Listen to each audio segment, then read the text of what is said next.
Hey, Dad, check this out. Me and Oliver have been playing this game at school, and it is the most fun. We played it for, our whole time during lunch. It's incredible. I got to show you this new game, Dad. This is what Maddox was saying to me yesterday, and I looked down, and he was showing me this little piece of notebook paper that was folded up into a little triangle. And he was like, yeah, we play football with this, Dad. And we, flick it and it spins and you have to land it on the edge of the table. And then you have to kick a field goal. And I was thinking the whole time, man, I've been playing that game since I was like in 4th grade. And he's telling me all the rules and regulations with it and how to be able to do it. And he's telling me, and I was like, oh, that's amazing, son. And then, we watched some YouTube a little bit later. We watched another one of his shows called The Rookie. And hopefully we're going to have one of the stars from The Rookie on the podcast at some point. So my son will think I'm really cool. But he was like, oh, Dad, you up for some finger football? And I was like, yeah, let's go. And so we go into the bathroom, we sit down and, we lay down on the tile. He sets off exactly where the field is. So there's lines where, when you flick the little triangle football and it spins, and then if it lands on the line, you get a touchdown, and then you have to kick a field goal. Well, I knew this time, like I hadn't played in a while, but like, me and my brother used to play for hours and hours in Vandenberg Air Force Base on the little parquet floor. And so we start playing, and I score my first touchdown. I'm like, yeah, I'm thinking in my head, I'm like, I'm about to show this boy how I do it. And then, you go to kick a field goal, and I kicked the field goal. It was right straight through. And he's like, Dad, how did you do that? How'd you know how to do that? And I was like, boy, I got this. You know what I mean? And then I just tried to act like I was a little humble. And then I scored another touchdown, and I shot it from two back. And I said, this one's worth 2 points. And he's like, no, you won't be able to get that one, Dad. And bang, I just nailed it right through. Then I did another one, and I did the whole field, and I kicked a field goal. And he's like, Dad, you're like the greatest. You're such a Sigma. I can't believe that you could do this. And I was thinking in my head, boy, you better never forget this, because this is how I'm going to show you how I do it.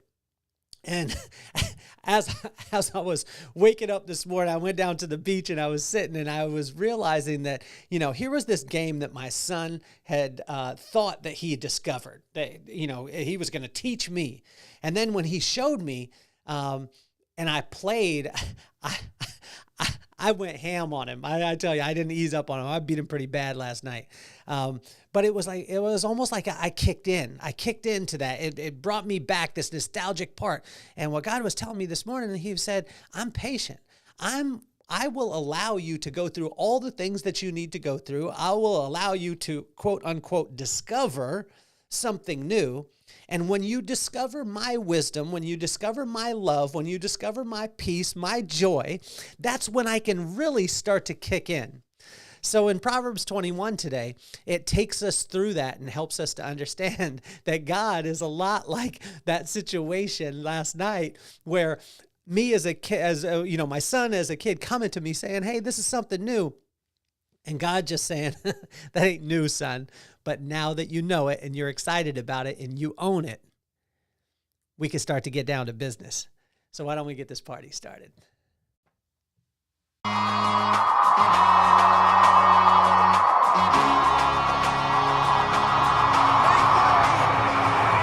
Nothing more on my mind. I got 2 shines, so every day I grind. Work in the morning, work in the evening. We's achieving, cause we believing. It's for certain, we put the work in.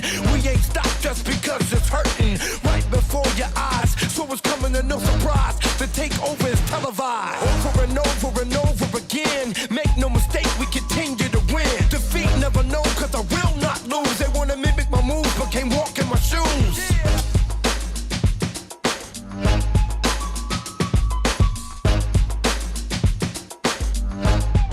Isn't it funny how every single time that we discover something new, then we think that we're the first person to ever come in contact with it. I find this to be true a lot of times with technology. I find it with anything that I get super excited about. And I tend to think, and this is, I don't know if you guys go through this too, but I tend to think that because I found that technology, or I just adopted it, that now I'm the first one. And people tell me I've been doing that for years, or I've looked at that thing. And I tell you, probably one of the hardest things to be able to do too, is to be able to adapt to something. And I found that this has been true in the last couple of days. I've been working on a new host for the podcast, and just hosting it different. It doesn't mean it's not going to be on the same platforms. If you're on Spotify or Apple or YouTube or whatever it is, it's still going to be there.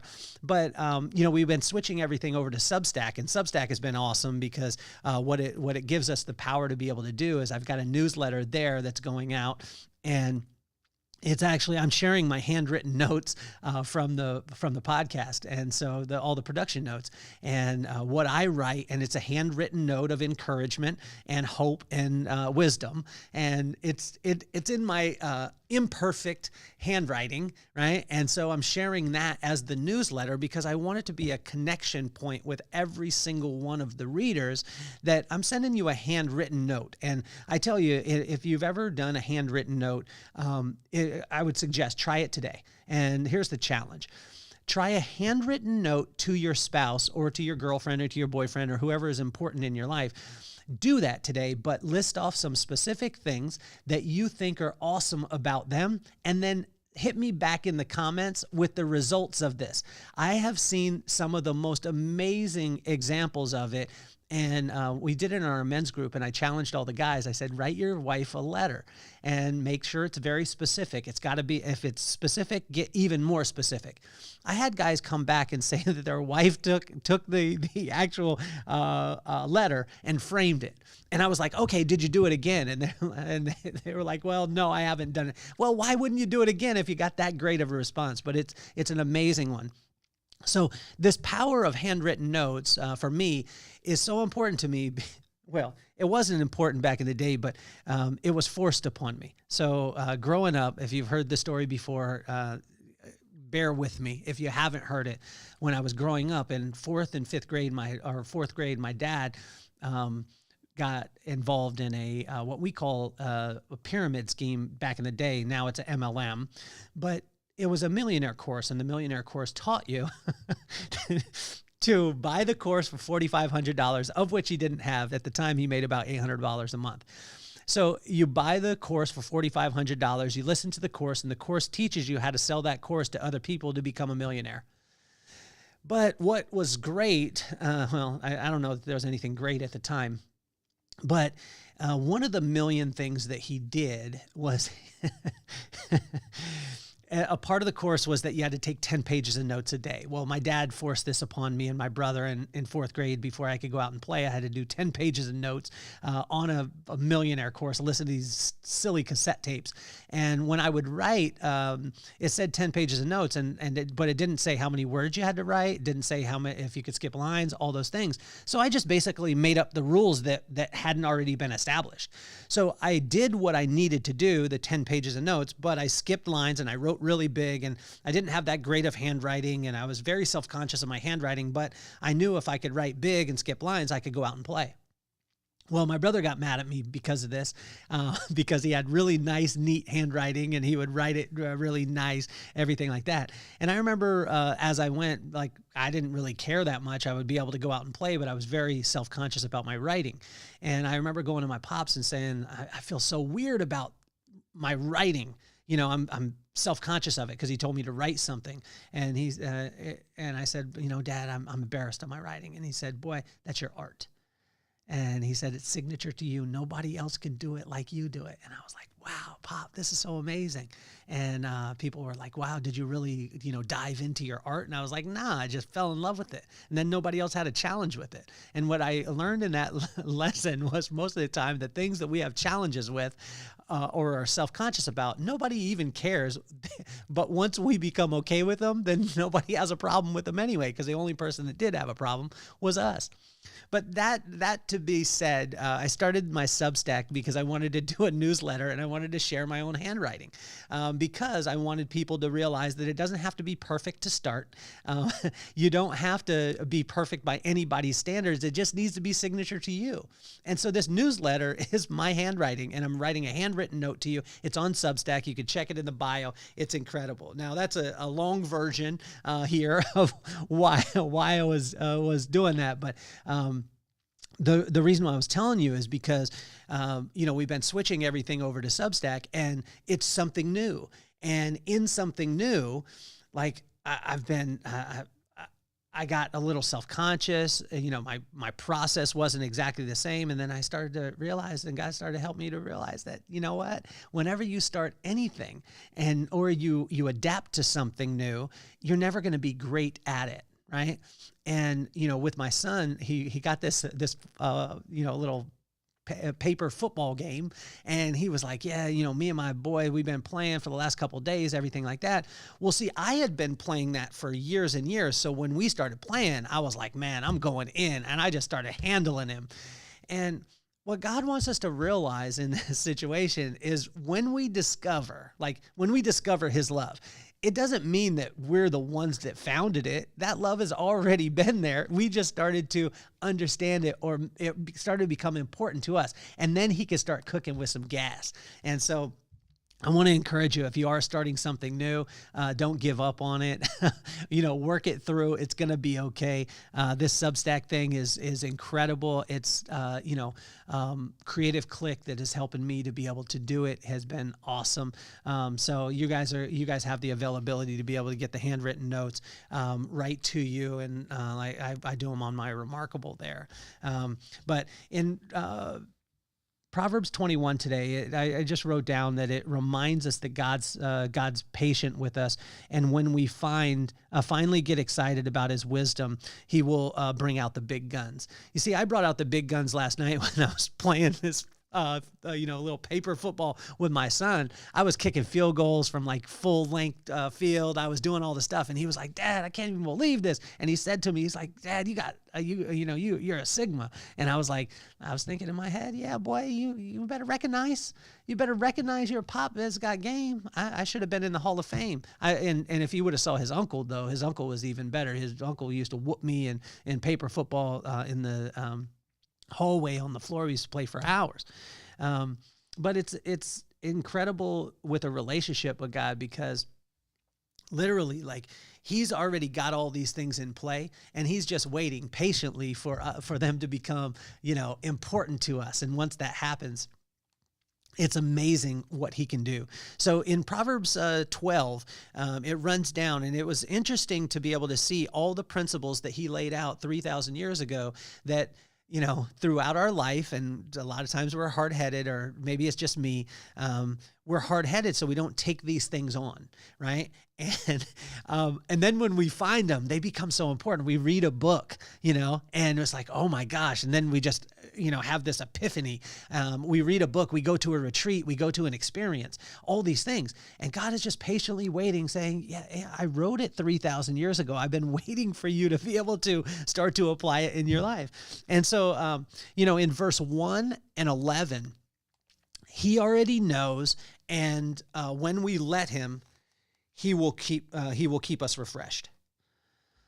So he already knows. He already knows all the things that are coming. Like when Maddox started to talk about this little paper football that was a little triangle, I looked at it and I was like, I know exactly what this is, man. I'm ready to go. But then I let him talk about it because I wanted him to own it and be excited about it.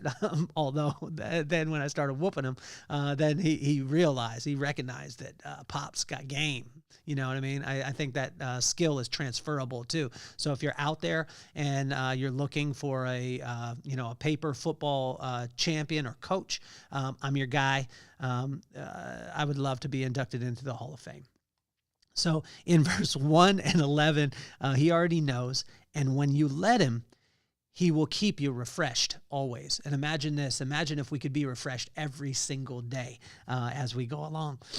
In verse 2, 3, 6, 7, 8, 10, 12, 18, 27. And let me tell you this. In these episodes of Inchstones, like what we're doing, which is, the corresponding proverb for the corresponding day, when this many verses in Proverbs 21, verse 2, 3, 6, 7, 8, 10, 12, 18, 17. It just means in my head that point is really, really, really important. And so what he was saying here is what we are doing is not as important as why we're doing it. And we've heard this before. It's cliche kind of things at times, but I tell you, it's amazing because 3,000 years ago, he was saying that I want your heart.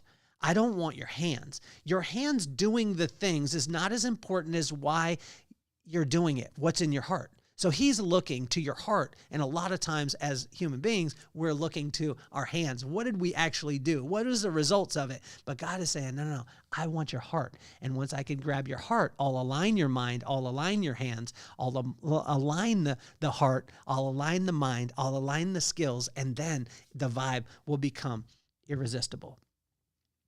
In verse 4, comparison and ego aren't a good combo. It's written 3,000 years ago, right? We learned this. We read a book and we're like, oh man, this person blew my mind. This TED Talk blew my mind. And God is saying it didn't blow my mind because I wrote it 3,000 years ago. And all of the things that you're hearing or that you're learning are based off the principles there. But I want you to uncover them, as you go, and I'm patient with you. So in verse 5, 9, 15, and 19, doing right work brings peace. Busy work leads to exhaustion. Sit in that for a second while we go on to verse 16, 17, 20, 24, and 29. Small steps in the right direction rather than huge leaps of silliness. I wrote this in my Substack today. I put a note in and I just wrote that down, and I just put a picture of the beach. If you're not with us on Substack, go ahead and check it out. It's the link in the bio. You guys will love it. It's incredible. But think of that. Small steps in the right direction rather than huge leaps of silliness. In verse 21, 25, 26, doing the right thing in love will bring prosperity and honor. How many of us don't want prosperity and honor? Prosperity in anything that you do in the event that you do the right thing in love. And what is the right thing? How can we know what that right thing is? Well, we got to be in touch with God, right? We got to be in touch with God and our Creator, because He'll let us know the right thing at the right time.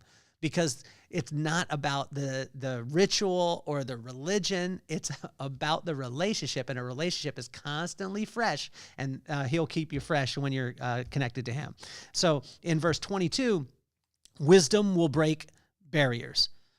So where we find that there's barriers or strongholds in our life that we seemingly they can't be dropped, what will happen is when we apply wisdom, which is the right use of knowledge, and the place where we get that is the fear of God. The fear of God is just the respect of God. And how do we respect anything? We just spend time with them, and we see that their words and actions are in line. And once that happens, we have respect. Once we have a respect for God, then He brings wisdom, which is the right use of knowledge.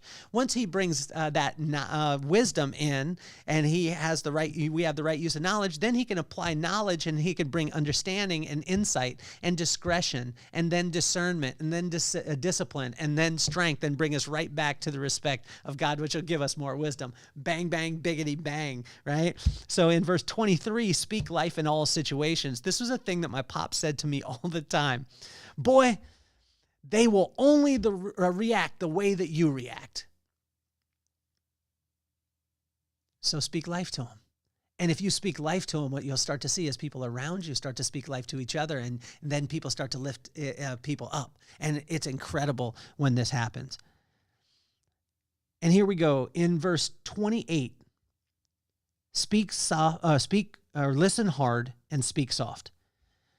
It's written 3,000 years ago. In verse 30, truth is truth whether you believe it or not.